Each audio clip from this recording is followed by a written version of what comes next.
I do want to take a look at some of your forecast, well, no, some pictures. So many of us are waking up to the aftermath of storms that rolled through Central Texas yesterday evening. So plenty of viewers shared their videos and pictures with us.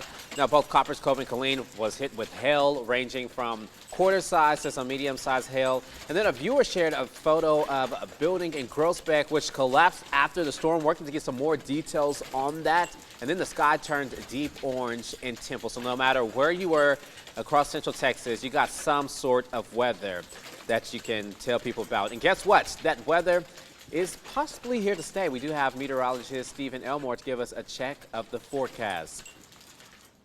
Good morning, Central Texas. All right, today is going to be another weather impact alert for us. What that means is additional thunderstorms possible once again today. Unfortunately, not just today, but our Friday as well. Now, I will say a little bit different in the way of those threats, not only for this evening storms, but also Friday storms as well. That tornado threat is very low, if not zero. Really, what we'll be watching out for is those pop-up thunderstorms capable of producing some strong winds, if not some large hail as well. Again, that's for today and tomorrow. Make sure you have a way to get those warnings over the next 48 hours. Futurecast shows us this. Again, quiet throughout the morning hours finally, but by the time we get later on this evening, that's where we'll watch out for the chances of a few pop-up thunderstorms that could produce some strong winds, if not some large hail as well. That threat continues into our Friday evening as well with additional thunderstorms. Today's risk is a level 1 out of 5, but tomorrow's risk is a level 2 out of 5. We'll talk about those details coming up.